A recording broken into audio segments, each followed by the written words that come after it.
앞에 차 있죠. 그 뒤에 내가 씁니다. 그 뒤에 내가 쓰고 그리고 자 여길 잘 보세요. 이쪽을요. 문 닫았어요. 출발해요. 자 이제 출발할 거예요. 출발하는데 아이쿠 어떤 사고예요? 아니 불박차는 이제 문 닫고 출발할 겁니다. 자 보세요. 이 바닥 이렇게 된 거예요. 이게 움직이면 이제 출발하는 거예요. 자 문 닫고요. 닫았어요. 출발해요. 자 차가 출발하는 순간에 넘어졌어요. 그래서 손가락 끼웠어요. 아니 버스가 문을 닫고요. 출발하는데 여기서 뒤에 버스 탈 거예요. 여기서 스마트폰 보면서 오다가 발이 어디서 뭐 걸렸는지 넘어지면서 뒷바퀴에 손가락 끼웠습니다. 이번 사고 버스 정류장에서 손님들이 타고 내리고 다 했어요. 문을 닫고 출발합니다. 근데 버스 뒷부분에서 요란하게 문을 두들겨요. 동생분이 질문하신 건데요. 오빠가 차를 멈추고 나가보니까 오빠 뒤에 서 있던 버스에 타려던 사람이 휴대폰 보면서 걷다가 급하게 차를 타기 위해서 가로 사이를 빠져나오다 넘어졌어요. 그래서 오빠가 운전하던 버스 뒷바퀴 아래에 손가락이 끼었습니다. 스마트폰 보면서 걷는 게 이렇게 위험합니다. 특히 계단 같은 데 턱 이런 데 그냥 넘어질 수가 있죠. 오빠는 승객들의 모두 안전에 승하차를 하고 안전에 문도 닫고 그 다음에 앞을 보면 출발하는 시점이었습니다. 막 움직이는데 그때 넘어졌어요. 저희가 알고 싶은 것은 경찰에서 자꾸 오빠에게 버스 정류장에서는 승객들을 보호해야 할 의무가 있다. 그래서 벌점과 범칙금을 부과하려고 한다는 겁니다. 버스 운전자가 버스 정류장에서는 주변을 잘 살폈어야지 하면서요. 벌점이 생기게 되면 회사에서 운전하는데도 힘들어질 상황이고 이 버스 운전자 현재 경찰서와 회사 사이에서 정신적 스트레스를 많이 받고 있다고 합니다. 경찰에서 버스가 잘못했어, 운전자 잘못했어 그러면은 보험 처리해주라고 그럴 거 아니겠어요. 그럼 버스 회사에서는 야 이거 당신 때문에 우리 보험료 올라가잖아. 그러니까 회사에서는 운전 조심했었어야지. 경찰은 당신한테 가서 버스 정류장에서 조심했었어야지. 이런 상황입니다. 운전자가 앞을 보면 출발하는 거잖아요. 이제 출발할 때 앞을 봐야 되잖아요. 도대체 오빠가 뭘 잘못했습니까? 어떻게 생각하십니까? 운전자 잘못 있습니까? 여러분들 투표 시작.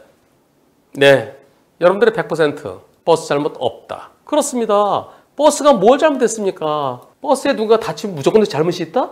아니 내가 잘못했어야죠. 버스가 섰다가 출발할 때 어떡합니까?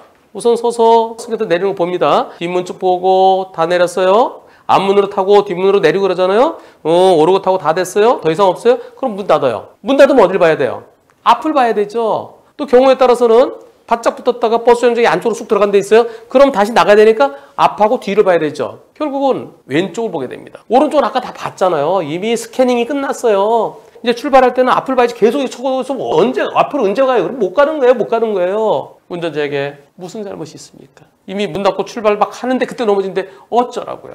대법원 판결이 있습니다. 좀 오래됐어요. 1984년도 너무나 상식적인 판결입니다. 버스가 출발하는 순간 뒷바퀴 밑으로 어린이가 들어갔어요. 그래서 동인이 역과해서 사망했습니다. 야, 옛날 판결 심하다. 역살이라고 돼 있네요.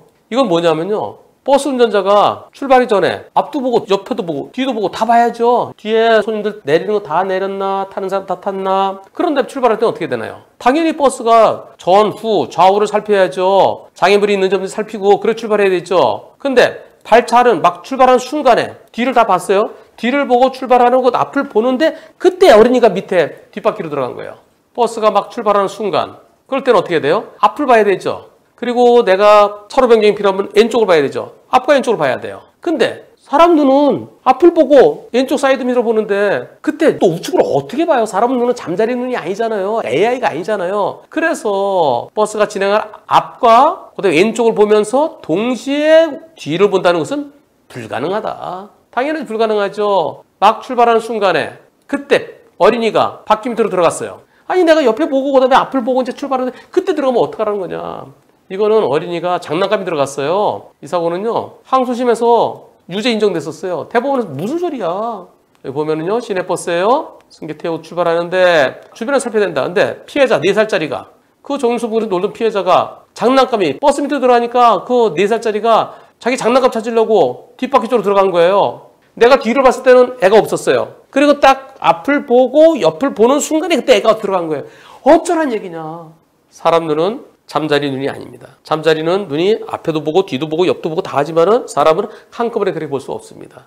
만일 차가 출발하기 전에 사람이 버스 앞에 바짝 붙어 있었다 그러면 사람이 좀 벗어난 다음에 출발했었는데 왜 그냥 출발했느냐? 그렇게 볼 수 있겠지만 지금 상황에서는 확인을 하고 막 출발하는데 그때 넘어지면 방법이 없습니다. 법원 판결은 이게 진짜 판결입니다. 상식에 맞는 판결. 상식의 최소한이 법입니다. 사건이 났을 때 그 법을 해석해서 판단하는 것이 판결입니다. 판결 역시 상식입니다. 버스 운전자가 전지전능할 수는 없습니다. 여러분들도 저런 사고를 당할 수도 있습니다. 그럼 어떻게 될까요? 항상 인도에서 차도로 내려갈 때 조심하십시오. 스마트폰 보지 마시고요.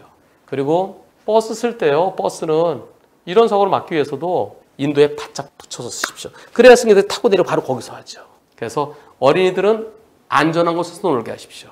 그리고 버스 탈 때는 승객들은 버스에 타는 것만 신경 쓰십시오. 스마트폰 보지 마시고요. 그리고 내가 걸을 때는 뭔가 시야 확보되지 않은 곳에서는 내가 눈으로 확인하고 발걸음을 떼십시오.